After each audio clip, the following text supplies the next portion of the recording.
stronghold that lives over a city or a territory, right? How many of you people have sort of done some of the terraforming or whatever, understanding the land and doing work there on the land? See, where you sleep is going to affect what's in your dreams. Listen, when I slept in South Africa, my dreams were much different than they are in the States. It's very dark. The atmosphere, I'm not talking about it gets dark there. The atmosphere is dark over there in specific places, especially where a power of Brudabon resides, which is actually a secret society like Freemasonry.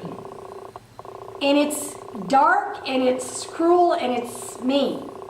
And when I slept on land under that territory, my dreams were very vividly harassing. Okay? Now, rewind back. Remember me saying that for a year I woke up at 3:33.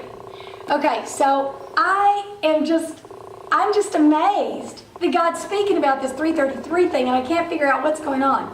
Now, I had recurring dreams. Everybody has had recurring dreams at sometime in their life, right? Most of those dreams start when we're itty-bitty. I mean, little. And let me tell you why.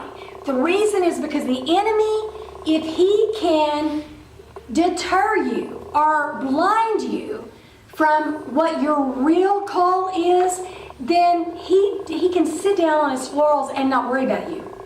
If you ever figure out who you really are, you're going to kick his ass. And he does not like it. That's right. You are going to go after him, right? That's what's going to happen. So he does not want, if you're a seer, you've had nightmares all your life. They started in your crib. They actually started in the womb. So I have this recurring dream like all my life.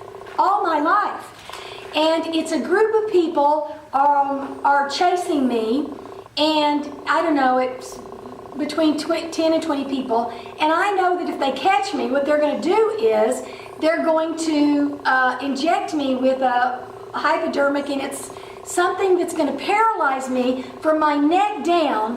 Now, people, we didn't know about date rape drugs when I was a kid. I didn't think this one up on my own. I had this dream all my life. And then I knew that what was going to happen was they were going to put me on an altar. They were going to sexually abuse me, torture me, and then eventually kill me. That was my dream every night. I was scared to death of the dark. Could not go to sleep with the light off. So, about 10 years ago, I'm really praying in this. I'm like, I do not understand this, God. It's so weird. I mean, I'm still having this dream and I don't get it. I've never been raped. I don't know why I have this, like, fear, and this thing keeps coming up. This is what he told me. He said, look up the parallel where you're sleeping. I was there for 18 months in that house. I'm sitting on the 33rd parallel, dreaming and waking up at 3:33, and my grandfather was 33rd Order Freemason. Now, God gave me a vision, because my grandfather was a Baptist preacher, but he was very cruel. He was old-time, old-world Italian. He was just a cruel man. It was like, I don't know. It was just in him. I'm just saying. So I'm praying into this and thinking, this is so bizarre.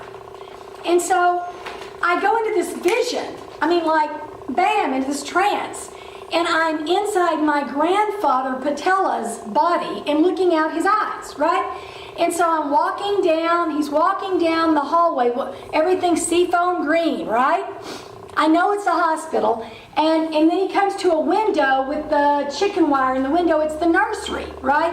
And he points at a little girl and says something. And I wake up from the trance. I come out of the trance.